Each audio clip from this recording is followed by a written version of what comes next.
Well, welcome and thanks for joining us for another virtual Grand Rounds. We're actually going to do things a little differently and actually start with our wellness update today and then move into our Grand Rounds topic.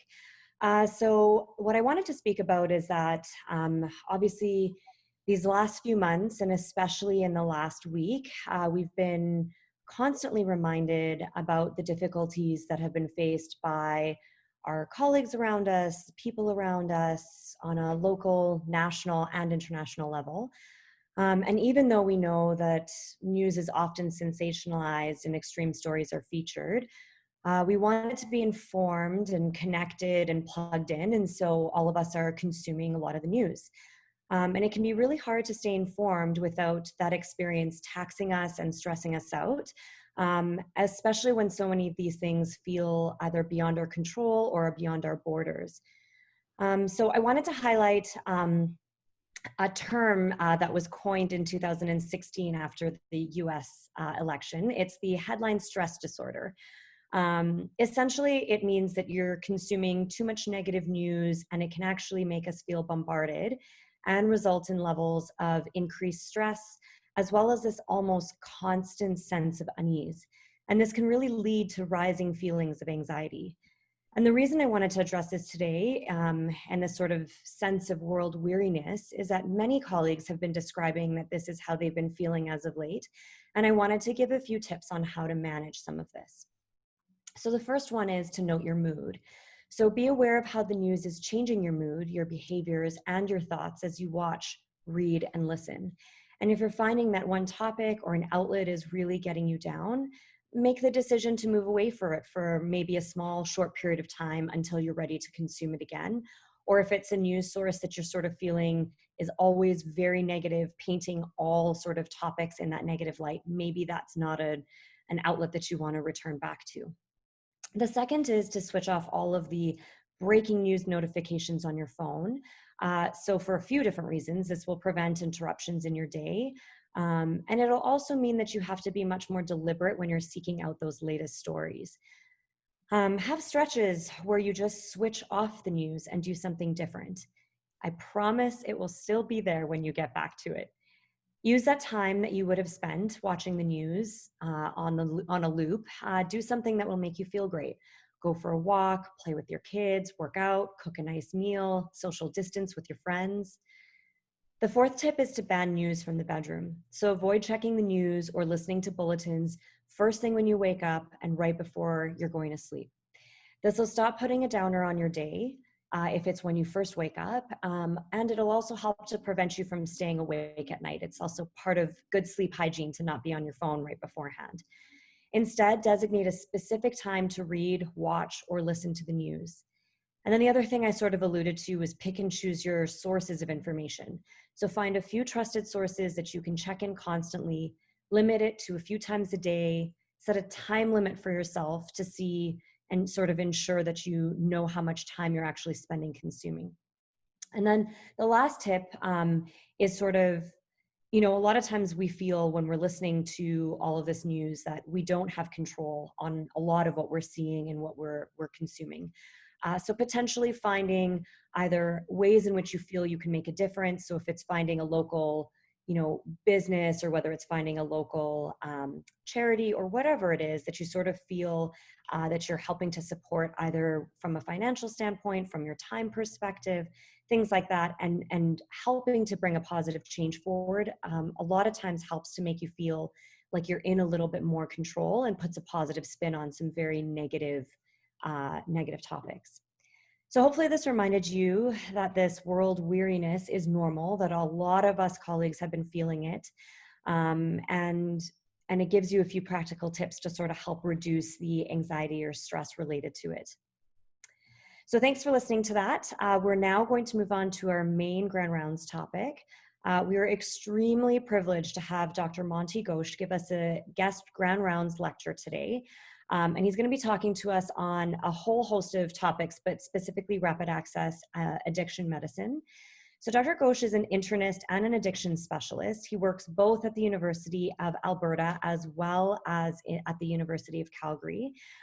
So he works at the Sheldon Schumer Rocky View Hospital, and he works doing addiction medicine. He's worked with multiple community-based not-for-profit organizations to provide support for marginalized populations, and includes the Alex as well as the Calgary Drop-In Center.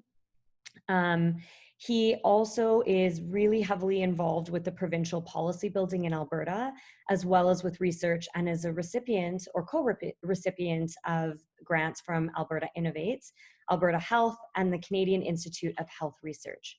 He also currently co-chairs the provincial AHS task force for isolation shelter spaces, and helps support clients with no fixed address, specifically during COVID. So he has a huge list that sort of explains his expertise, and we're super excited to have him. Go ahead, Dr. Ghosh.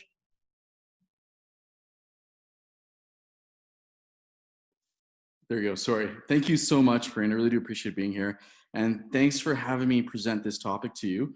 Initially, I was supposed to present on the new respite beds at the drop-in center. And those beds are temporarily closed because of COVID, but I'm going to touch on them anyway. What I really want to cover was barriers to for individuals who experience homelessness and those who use substances to access healthcare resources, both in community and acute care. And so my copyright slide. No major disclosures to share. And again, I kind of want to go over barriers to care for people who experience homelessness, and then people who want access to addiction resources in the community, and last but not least, for people who are using substances alone. All of these populations are very dear to me and I'm very passionate about. So I hope you guys can learn some of the new programs we have in place in the city for these population groups. So first and foremost, I want to go over barriers for those who experience homelessness. The definition of homelessness is not ubiquitous. It's quite varied. So it includes people without accommodation. This includes people who have unstable housing, no permanent residence, those who occupy public spaces. It also includes people who are living in temporary crisis accommodation. So these are individuals who are leaving a domestic violence issue, for example, who are camping outside, who are living transiently from place to place in the community. It also includes people who are severely inadequate or have severely inadequate or insecure accommodation. People who are couch surfing, for example, who live in homes that are unfit for human habitation, living in basements. All of these basements that are unfinished, for example, all of these are examples of individuals who are experiencing homelessness. There's subpopulations as well. These include people who have mental health concerns, severe substance use concerns.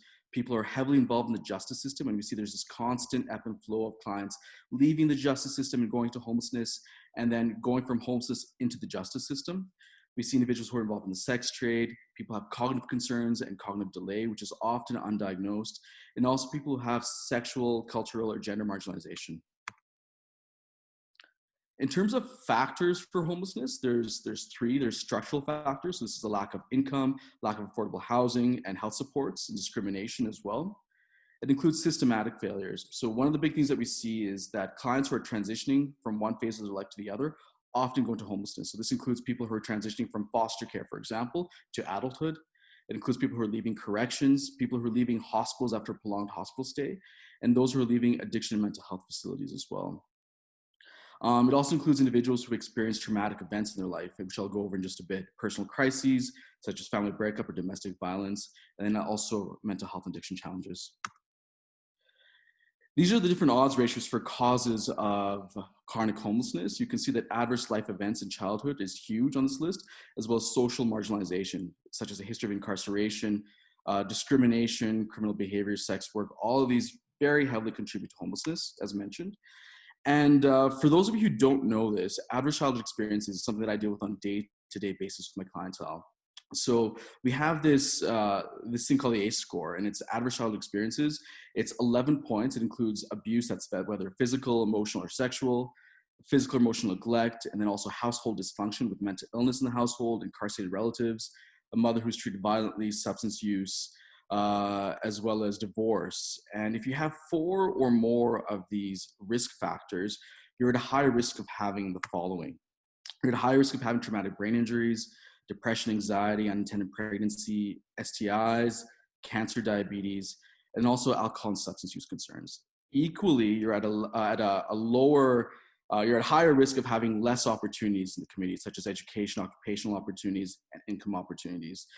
What's good to note, however, is that a lot of us do have these risk factors for high ACE scores, but we also have a lot of resiliency factors as well that help us along the way.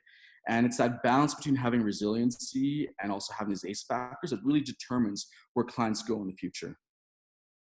So in regards to the homelessness situation in Calgary right now, we have over 2,900 individuals as per the last census for individuals who are experiencing homelessness. And the way that we kind of take this census is called the point in time count. Happens once a year. It happened last year, but I don't have last year's results. It did not happen this year because of COVID. But essentially, we go out to the community. There's a whole bunch of us, and we count each individual in the shelter sites, those who are living with homelessness and rough sleeping as well, and then also those who are in the hospital and the justice system who have no fixed address. And what's good to note is that we're down for individuals experiencing homelessness. This is down from 3,200 in 2016 to 2,900 in 2018. I don't know what the situation is like with COVID, but I suspect it's probably increasing. When you look at the homelessness situation in Calgary, the majority of individuals, almost 3/4, are people who are males, I should say, and then females are about a quarter. We do have a population that's trans or unknown in terms of gender identification. And we look at the age demographics, 3/4 of the population, again, are between the ages of 25 and 64 years of age, with a large chunk of them being towards the later end of that age range. And many of them are going into the sort of plus 65 category very soon. Homelessness and healthcare are very much intertwined. So for example, we know that health problems cause homelessness. So if people have chronic back pain, they can't work, they can't make an income, they can often go into homelessness. We know that homelessness causes health problems because of exposure to the elements. And last but not least, we know that homelessness complicates treatment and recovery because clients have no place to recuperate. They often have no place to practice good hygiene. All of these issues complicate their overall healing and well-being. In terms of barriers to accessing healthcare in general, there are various reasons. Number one, first and foremost, is personal reasons. The Maslow's hierarchy of needs. They're not busy taking care of their hypertension or their diabetes. They're busy taking care of housing, income support, getting food for the day. There's other reasons such as mental capacity and motivation. There's practical barriers such as transportation. It's very hard for them to reach resources sometimes. There's also concerns of security as well as personal belongings, including medications. I've had numerous cases, I'm sure you guys have as well, where clients said they've lost their medication or they had it stolen. And there's also personal and relationship barriers such as stigma. So they are afraid to come and see us in the acute care setting and in the community setting. They feel like they've been stigmatized in the past, they've been discriminated against as well. And so they're less likely to engage with us. So some key aspects to approaching these individuals include flexibility, having walk-in style appointments as opposed to structured appointments, having an evaluation of their medical or for medication, pharmaceutical needs, getting them on Alberta Works, understanding the difference in priorities for these individuals, such as housing and income support, and do a broader examination of them. Like look at their baseline cognition, assess their mental health and substance use concerns, assess their housing issues. So these are all very much key. And then also you have to understand the intersection between justice and individuals experience homelessness, because if they have a police record, chances are they're gonna do poorly in the community. We've seen this over and over and over again. When you're working with this clientele, try to make the length of the consultation as small as possible, 30 minutes max. Limit a physical exam to the first appointment. And if you can, maybe be very careful when you approach them with the physical exam, because I've had clients who have been physically and sexually assaulted in the past. So you have to be very, very careful as to how you approach them and be very trauma informed. And trauma-informed care has various definitions out there, but the definition that I prefer the most is this lens of understanding that the client is homeless and they have substance use concerns, not of their own fault. It's not their fault. They were put in these situations because of various reasons, such as the risk factors I explained earlier, where ACE scores. But you want to approach them with this sort of approach that, again, it's not their fault. They're victims of society. And you provide them with the following. You provide them with safety. You try to make them comfortable. You're very transparent with them. You are trying to be collaborative with them. You try to empower them and show humility when you work with them. So if you do have very behaviorally challenged clients, which we have all seen, these can be very difficult to manage, but you want to sort of honor their independence. That's the key piece here in the literature. You don't want to dictate to them. You want to provide them with choices, and choices is key for this population group. do motivational interviewing where you can, and then demonstrate and suggest to them that, they're part of the community as well. They're part of us. We're no better than they are, and that we're on the same page and same level as they are. We know that homelessness increases the rate of mortality. And I want to throw something out there, like the average life expectancy for Canadians is around 82 years of age. For those who are experiencing homelessness, and this statistic varies from place to place and city to city, is anywhere from 35 years of age to 45. That's almost half. I want that fact to sit with you guys, because again, this population is not really focused on. It's not really something that we try to strive for in healthcare to manage. It's not a population that many of us try to avoid. And so, yeah, their life expectancy is nearly half of that of an average Canadian. So from that Travis Baggett paper there, you can see that the mortality rates for unsheltered clients is about 10 times higher than that of the general population. If they are sheltered in the shelter system, their all-cause mortality is 3 times higher than that of the housed cohort. And the most common cause of death were non-communicable diseases such as cancer and heart disease, and then substance use such as alcohol use disorder and subsequent chronic liver disease. This is some data that I found in terms of ED service utilization by those experiencing homelessness. They're more likely to use ambulances to access care and not pay for those ambulances as well because they can't afford to. Sometimes those are covered, of course, by Alberta Works. Once hospitalized, homeless individuals also suffer from higher risks of patient readmission and repeat ED visits within the first 30 days. Discharge to the streets was significantly associated with a readmission rate or higher readmission rate within 30 days. And if they had mental health concerns, they were at a 28% increased likelihood of a repeat visit and a 38% increased likelihood of a hospital readmission. This was a qualitative study that was done. Again, there's not much literature out there in homelessness and ED intersections.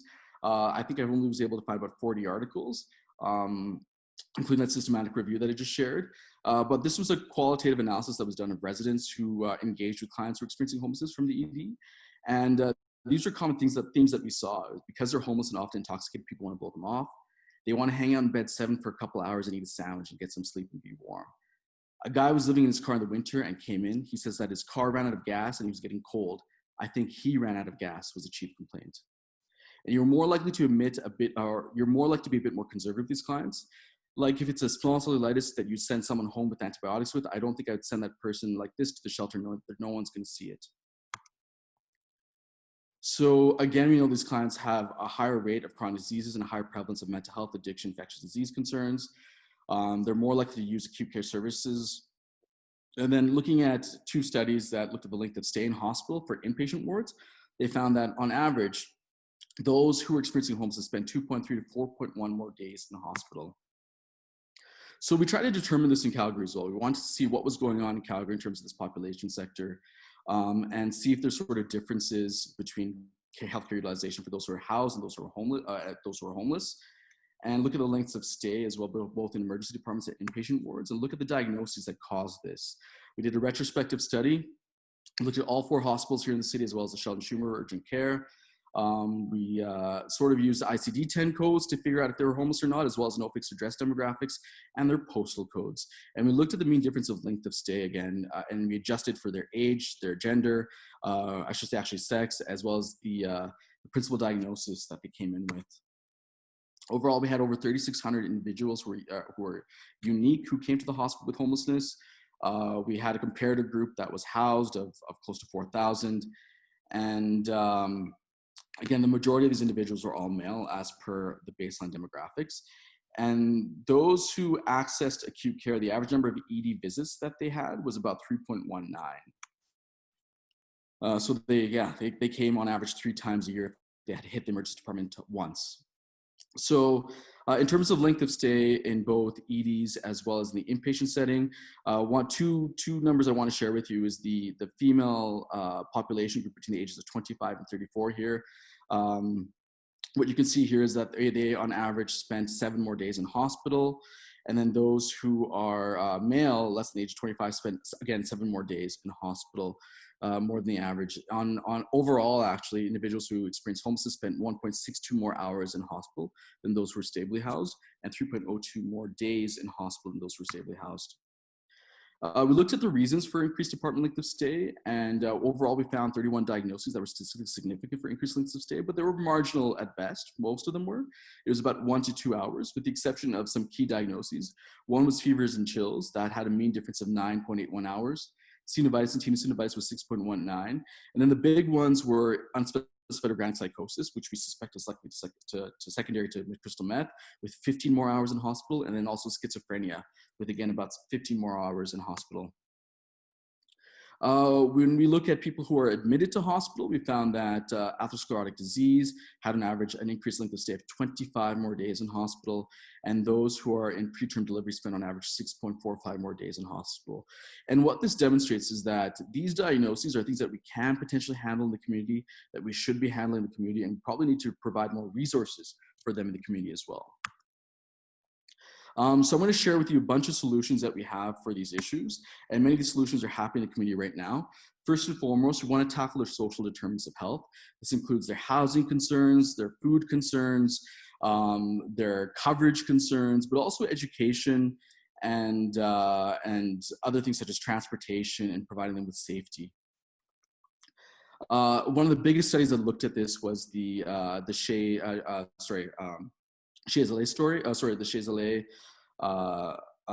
study, and it's essentially a study that looked at people's housing and housing first principles. And what they found was that people who, when you prioritize their housing first and foremost before their healthcare needs, overall had a decreased length of stay in hospital, decreased overall substance use, reduced relapse rates, decreased healthcare service utilization altogether, and increased housing tenure, improved healthcare outcomes overall.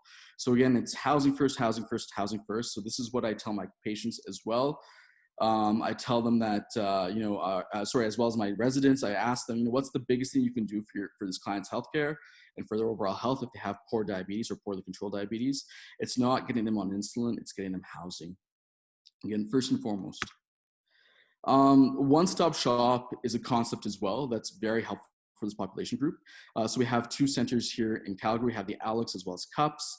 And both these facilities provide not only healthcare services, but also wraparound services such as housing, income support, access to other needs, and access to other services such as dental services, optometry, podiatry, and food provision.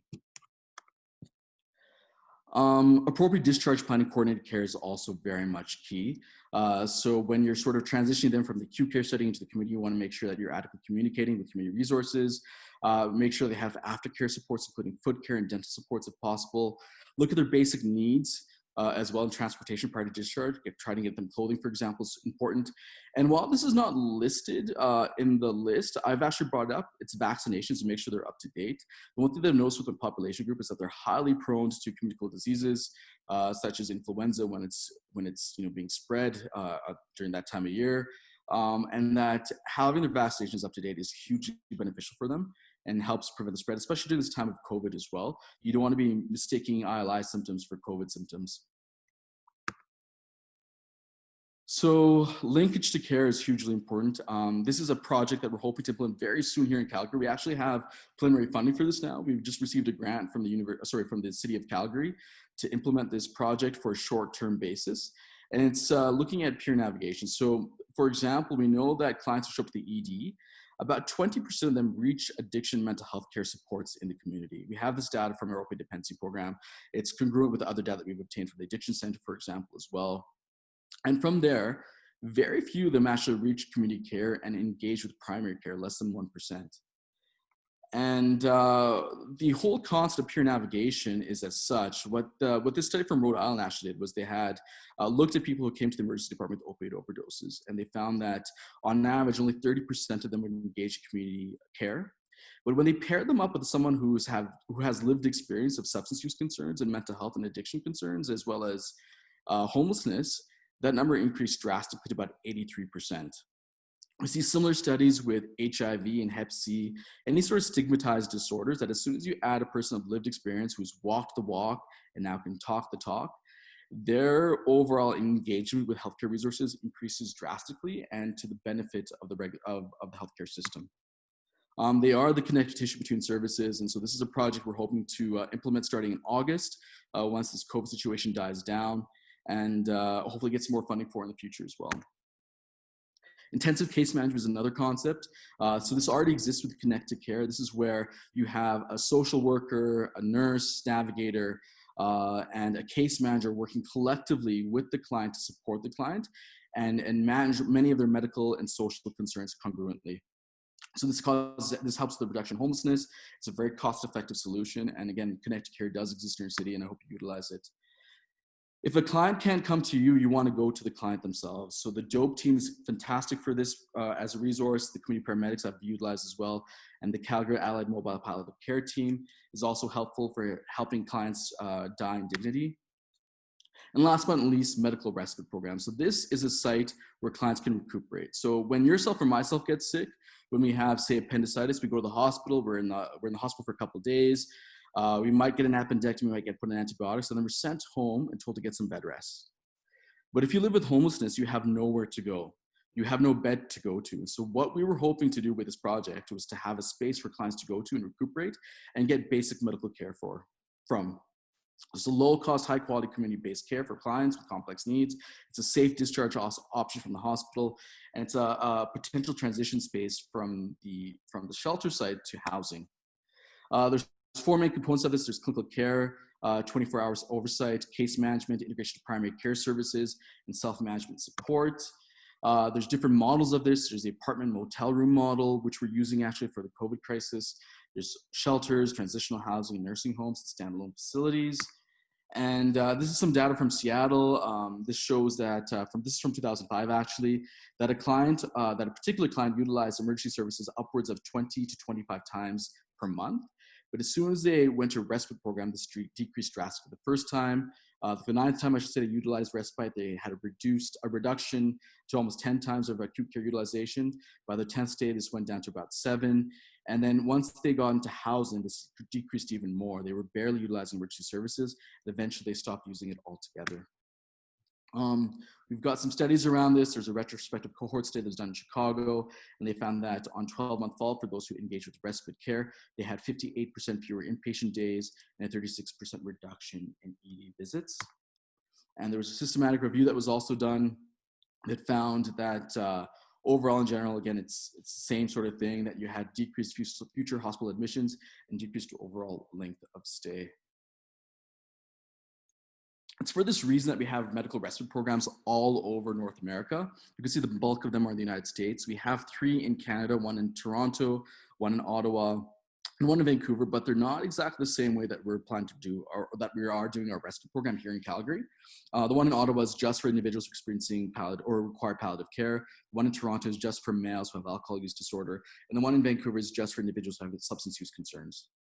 So again, we're kind of all encompassing for our respite program. It's based on the drop-in center. We have 11 beds that are dedicated for this. We started the implementation process back in February 2017, and the doors opened up in July. We had to shut our doors because of COVID. We've repurposed those rooms for shelter isolation for COVID suspected clients. But we're hoping to reopen soon in the near future.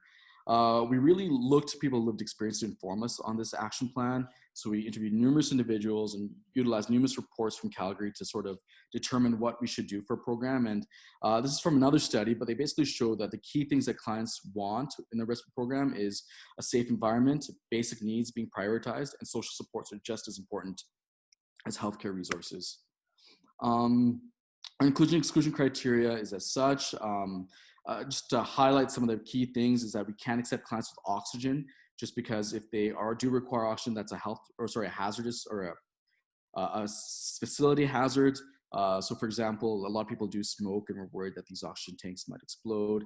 We're hoping that they have an expected length of stay of 2 weeks or less.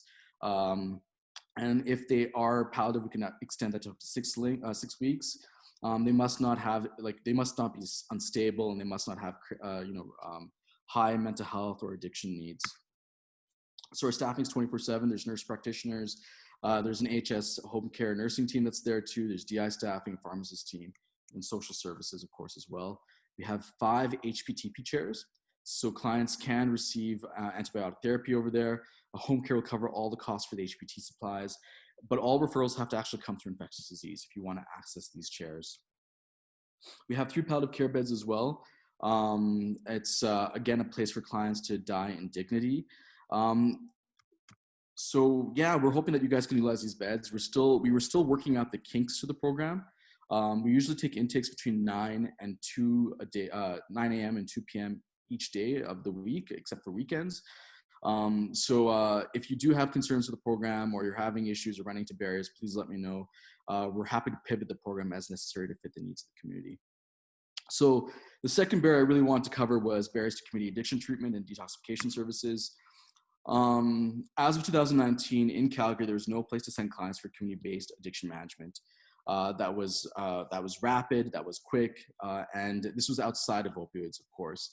So we had no place to send our clients with alcohol use disorder. We had no place to send clients with methamphetamine concerns. And again, it goes back to the slide I showed earlier that, if you have no place for them, there's nowhere for them to go. There's long wait lists to reach treatment facilities that are residential, and these clients end up falling through the cracks. And so this last 6 months, actually the last 2 years almost, we've been trying to implement a RAAM program. So this is Rapid Access Addiction Medicine. It's very much based off the program that exists in Ontario, as well as a RAC program that exists in Vancouver. And what it is a place where you can see any addiction concern within 24 hours, either through referral from you guys or self-referral. And so many of them are actually from adult addiction services. We have virtual walk-in appointments as well, or physical walk-in appointments when we don't have COVID, of course, as well. And we provide long-term care for clients until they transition to a family physician. That's our ultimate goal, is to transition them to a family physician. This usually takes on average 8 to 9 months from Ontario data. So again, we have drop-in support services. We support anti-craving pharmacotherapies such as alcohol, opioids, and as well as behavioral disorders such as gambling, pornography, and sex addiction. We provide educational skills, and we provide group therapy sessions. We've got a huge staff. We have lots of staff at our site. So we have tons of social workers, psychologists, as well as addiction counselors, almost 30 in all, to help these clients through their addiction treatment. The one thing that we have that I want to highlight is home detox. Actually, I'm gonna go over that in just a second. These are our initial stats. We have an 86% show rate, and that's because of the referral forms. When you send us a referral form, we make sure that we call the client up over and over and over again to make sure they attend. We try to call them at least once a week for the first month to ensure that they do come to clinic to improve those show-up rates. 65% with a single substance use concern, 22% with cocaine, 14% for opioids, and 11% for methamphetamine use. Large portion of the population have IV drug use history, and then also about 60% have a grade 12 education or less, and then 45% are unemployed. So again, I want to highlight the home detox project. So this was initially a Prius project. We didn't get funding from Prius 5, but we're in the second round for Prius 6. For this, it's a granting opportunity. And we're partnered with the Public Health Indigenous SCN as well as the Addiction Mental Health SCN. And because of the COVID crisis, we've been asked to operationalize. And so what this is that we know that it's hard to access rent-through detox in the community. We know there's large wait lists, less than a third, or sometimes as high as a third of them are able to get into the program. And lots of them are turned away. So in order to improve our capacity, we've tried to implement this idea of home detoxification, where clients can go home and detox adequately in the safety of their home. We have data to show that it improves drinking outcomes. It's just as good in terms of initiation rates and completion rates as facility-based detox services. And then with alcohol, there's evidence to suggest the system is actually safe, reduces stigma, and encourages family involvement in care, and improves overall treatment capacity. There's different tiers of detox, as we already know. There's a hospital tier where they detox in the emergency department, for example, in the ICU. We have residential detox services such as rent-through. We have community communal detox, which is at Alpha House, where you don't necessarily have 24-hour staffing, but it's in a communal setting. And you also have home detox, which is what we're offering, as well as outpatient-based detoxification services where a client comes in on a daily basis to get seen.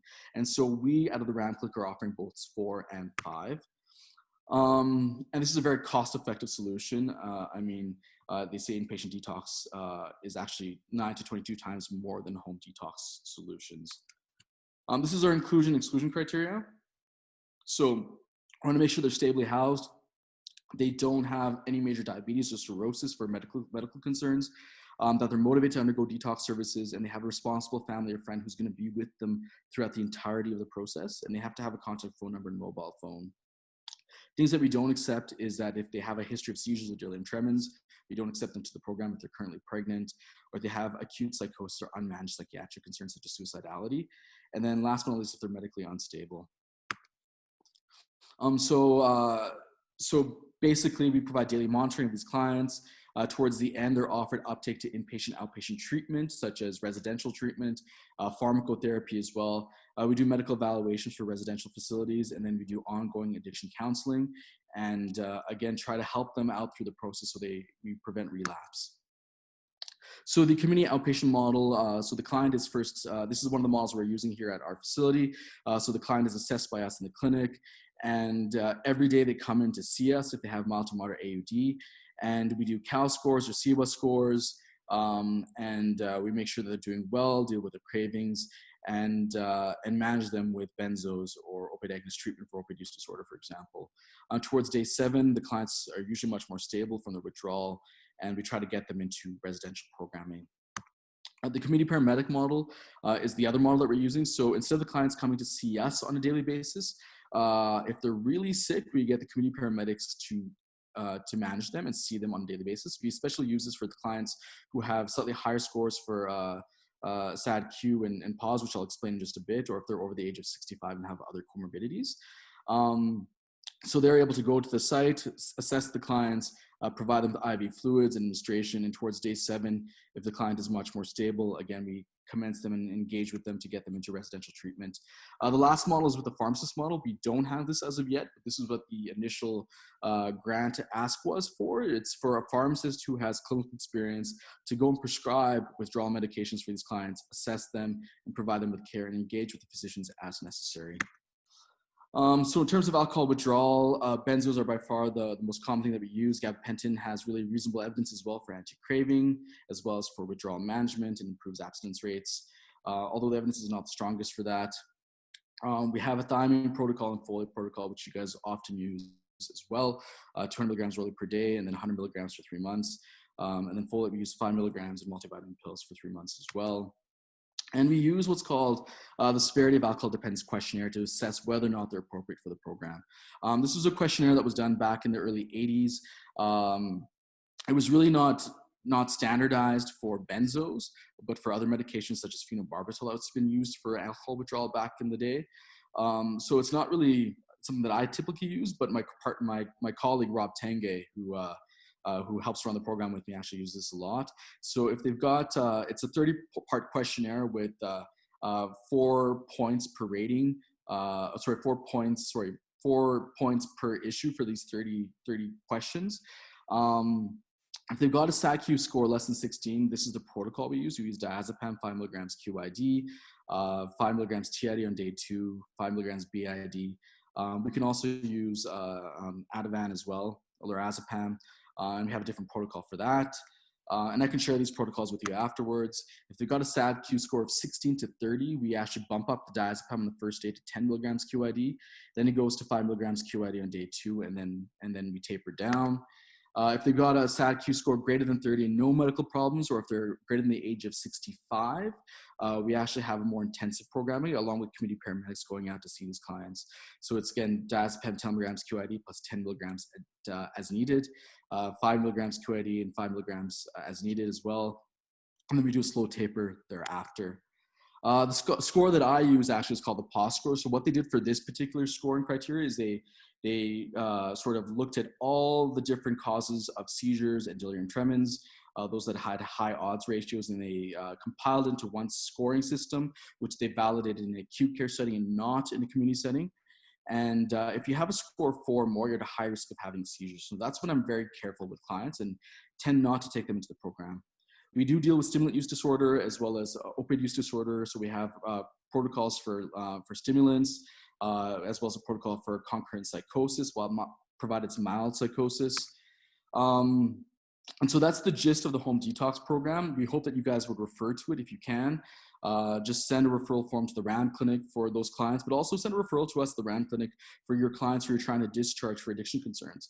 If you don't know where they can go to receive alcohol supports, opiate supports, stimulant supports, just send them to us and we'll help triage them.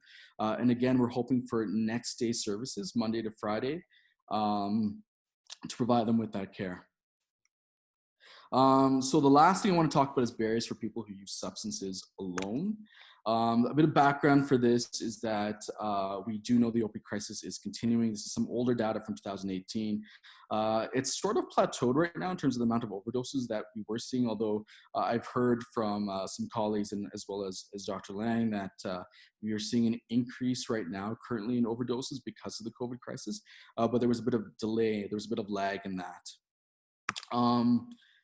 What's interesting is that while there's a good chunk of overdoses that happen in the red area in the inner cities or inner city of Edmonton and Calgary, almost 95% of the overdoses that are going on are in the green and yellow areas outside of that red center. It says 83% here, but we're seeing higher and higher numbers of this. What's important to note is that supervised consumption sites are hugely important for reducing the harm of people using illicit substances, but they're only effective in reducing mortality rates for about 500 meters around them, and they have a trend towards reduction up to a kilometer radius around them. And so the vast majority of clients who are overdosing in these communities are not clients that we're able to get towards. So this is a huge barrier, again, for our population group. And we do have naloxone, which we know can work for these clients. So we have a great naloxone distribution program. Any client can pick up naloxone kits from the community, whether it's like their pharmacy, they can get it emailed, sorry, they can get it mailed to them as well. SafeWorks is willing to distribute them as well.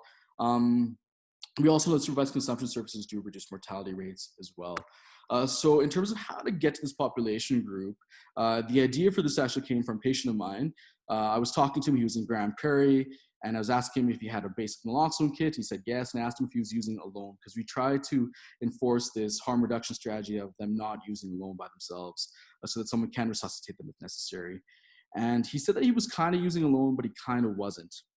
So when I probed him on this a bit further, he said that he was FaceTiming his buddy in Edmonton, and that they were using together, and that if one of them overdosed, because they had each other's addresses, they would call EMS services. And so using that idea, we pivoted to industrialize it to make it a program that just got started this month. We're only looking at 15 people for the first month, but we're planning to expand citywide by August. So we're hoping that you guys can utilize this as a resource to give to your clients. So I'll just play you guys this video. Welcome to the Alberta Telephone-Based Supervised Consumption Service. What name may I call you? Nebraska. Hi, Nebraska. Where are you located right now? Suite 515, 865. And is your front door on? Oh, can you guys actually see this, by the way? Doesn't look like it. You might need to move your screen or move your window. Okay. Let's see if I can start again. Looks good. Welcome to the Alberta Telephone-Based Supervised Consumption Service. What name may I call you? Nebraska. Hi, Nebraska. Where are you located right now? Suite 515, 865. And is your front door unlocked, Nebraska? Yes, it is. Excellent. And do you have an overdose prevention kit visible nearby? I do, yes. Excellent. What are you planning on using, Nebraska? Heroin, and I plan on injecting. And are you using clean supplies? Yes, I am. Excellent. And final question. Will you share your phone number in case the line gets disconnected? If I can't call you back, I'll have to call EMS. We will not keep your phone number after this call is complete. Sure. 403, 613. Can you please leave your phone on speaker? I will check in with you every 5 to 10 minutes, depending on your preference. Okay. Every 5 minutes. Excellent. Talk to you in 5 minutes, Nebraska. Hi, Nebraska. We're at the 30-minute mark. I'm going to let you go now, but before I do you have any concerns or anything else that I can help you with, including other health services? Yes. Maybe you can tell me where to get clean supplies? Absolutely. You can go. I'm just going to share back my screen here. Perfect. So the barriers that we're hoping that this program removes include stigma. I know a lot of our clients are afraid to go to supervised consumption sites because they don't want to be seen.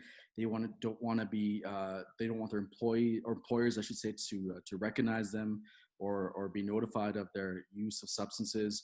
We know there's a geographic distance barrier that gets removed. There's been some community opposition as of late to supervised consumption services. And so we're hoping that this can help mitigate some of those concerns. And then it also helps with limited hours of supervised consumption services as well. And then withdrawal concerns, because some clients are in such withdrawal that they can't make it to a physical site. So we're hoping that this can provide a resource for them to use. I want to state, however, that supervised consumption services, especially supervised consumption sites, are the gold standard here. Witness dosing and rapid response is key. So again, I really want to highlight that is the gold standard, but this is a secondary option for clients if they can't access those resources. And these are our sort of partners in the project. We have TELUS working with us, the City of Calgary Dispatch Services, the Canadian Mental Health Association, and EMS services. We have operators on the other line that are of lived experience of substance use concerns, or family members of individuals who have substance use concerns. So they understand harm reduction, they understand mental health concerns and substance use concerns, and are there to provide a helping hand to these clients. And then last but not least, for clients who do require supports in the community for substance use concerns, SafeWorks has an awesome program. We're able to deliver harm reduction supplies, safe supplies, and naloxone kits. And they also help provide them with access to addiction treatment services, as well as STI screening. With that, I'm just going to wrap up the talk. Happy to answer questions. This is my contact information if you have additional questions or want to I have questions about some of the programs that I spoke about today. And I really want to acknowledge Natalie Noble, Dr. Rob Tangay, Genevieve Wright, and Elaine Emmett, who've all really helped out with the PowerPoint as well as with the different projects that I'm working on. Thank you. Perfect. Thank you so much, Dr. Ghosh. We've got a few questions that I'm just going to throw your way.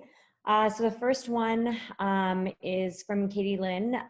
She's one of our merge docs. So the DI Respite Care program sounds amazing. Thank you for all the hard work that goes into these projects. Regarding the drop-in center HPTP, when it gets up and running again, is this something we should be discussing with ID on call to coordinate the DI center HPTP follow-up, or just submitting our regular HPTP follow-up and then ID will sort it out after the first visit? I think you have to engage with ID on call. That's what I've heard, at least from the ID department. So they are very much in charge of this particular piece. But from what I've gathered, you have to actually engage with an ID doc first and foremost in some way or fashion to get access to these beds. The next question is in regards to those patients who are either out of province or don't have any health care. So Dr. Patoka was asking in terms of those patients obviously having significant problems trying to use the system and HPTP, et cetera, for these patients specifically states that they must have Alberta healthcare. Is that sort of the same for RAAM, et cetera? It is for RAAM. Like, we will take any clients in if they have, even if they don't have any healthcare, for sure, as well as for the beds. Is it a barrier? Not really, in our mind. Like, we're open to all clients of all backgrounds, and in fact, I've had several clients who don't have healthcare numbers. And just to clarify, there's been a few questions in terms of the RAAM referral. So this will be, Dr. Ghosh has shared it with us. We're going to be sharing it in the weekly newsletter as well as putting it up on the website, and I'll make sure that it goes onto our SharePoint as well. So there are a few questions relating to that. This question was from Dr. Tom Rich. So I know we don't have recent data, but is there evidence that the recent economic downturn in Alberta combined with the COVID pandemic is creating significant decrease in housing and income security, and then thus resulting in homelessness? Yeah, so that's our biggest fear right now, to be honest with you. So what we've seen so far is that it hasn't been as of yet, but we know it's likely to happen. That's what we're worried about. So in terms of the occupancy of the shelter sites, it's actually decreased. So some of this is clients leaving the shelter spaces and staying and are rough sleeping. Yeah, we haven't actually seen a huge uptake in terms of clients who are newly homeless. But we're hoping to provide them with services in the near future. So there's active discussions within the Community Social Services Group within the Government of Alberta looking at this. So yeah, we'll hopefully have something available for them in the near future should this situation arise. There was some questions regarding if you can plug some online resources that ED physicians can get more training in addiction medicine. Yeah, for sure. I can definitely get some online resources like the BC. There's a certificate out of UBC for substance use concerns that you can obtain. It's through the UBC CME group, and then there's also in Alberta we have a few resources as well that are run through AHS to provide education for substance use concerns. It's all run through Rob Tanguay and his provincial group for addiction education. So can definitely provide some links to that. And there's like ongoing talks that he does. I think it's once a month in the morning, on Friday mornings from 9 to 12, that provide up-to-date information on different addiction concerns and different topics related to addiction. And then just a clarification question, is RAAM different than the outpatient counseling program at the Schumer? It is. So it's part of adult addiction services. So it's a block away from the Schumer. And so I think that's the counseling program you guys are referring to. So it's not necessarily based in the Schumer, but it's 2 blocks away or a block and a half away. And we are intimately integrated with them. We share the same clinical space. We share the same administration staff, the same manager, and we send referrals back and forth. So we partner with a counselor who helps take care of our clients for the counseling portion while we take care of the medical component. And then, of course, another question that came up was if it's possible to get a copy of your presentation. We will be sending out the link with this recorded Grand Rounds as part of it, but Dr. Ghosh, would you be willing to share your presentation with us as well? 100%, for sure. And so we'll send that through the regular department email as well as putting it up on the website where you can access our Grand Rounds presentation. One of the other questions was is there a number that we can give patients for the virtual supervised consumption service, or has it not rolled out yet? And it's an amazing initiative. Thanks. Yeah, so it hasn't rolled out yet citywide. If you have a client who might require it, just email me at this email address, and I'll get them in touch with Kay Rittenbach, who's my partner in this project. She's our main researcher, or PI. So she'll engage with the client to get them onboarded. We're looking for 15 clients for the first half of the trial, or first phase of the trial, which is only going to last a month and a bit before, again, we go citywide. So maybe what I'll do is I'll send out another update through Farine for when we get up and running. Again, we're hoping this summertime is when we launch citywide, probably early to late August. So stay tuned. And then just a clarification question regarding RAAM and ARCH. Are they related? If we're utilizing ARCH from the Peter Lougheed, are they then helping to connect patients to RAAM? Are these patients that are specifically better served with one service versus another? Yeah, no, so like ARCH is very much an inpatient-based program, and RAAM is very much a community-focused program.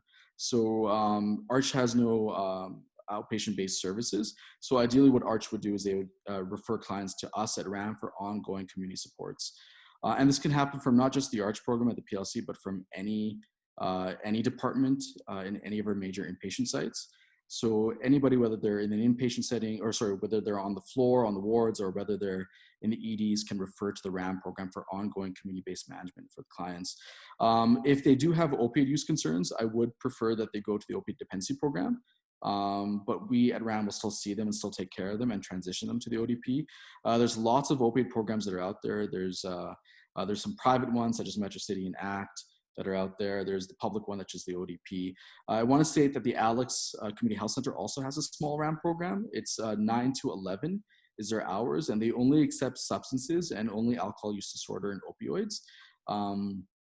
Whereas we accept everything, and we have a bit broader time frame, as well as the psychosocial supports behind the scenes. Perfect. Well, I think that was the majority of our questions, if there aren't any other last minute ones that people want to submit. Anything else you wanted to add, Dr. Ghosh, before we let you go?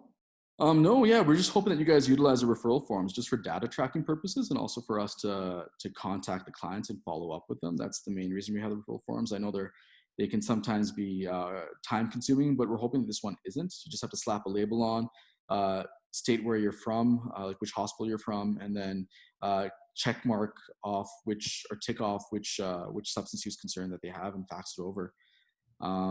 That's hopefully simple enough to do. I know with Connect Care coming along, things might shift a bit. But if you again have any questions or concerns about any of these programs, feel free to shoot me an email at either of those email addresses. And any tips or tricks in terms of patients who we're seeing who don't necessarily have a number to be contacted at? That's harder to do for sure. We're hoping they just show up to the clinic. So the referral form does have the address of the clinic, and they can just show up during our intake days and see us then. Perfect. Well, thank you again so much for your time and your expertise. And hopefully our colleagues will be sending you lots of emails. And we look forward to running through the presentation again on our own time. Thank you guys again. Thank you. See you.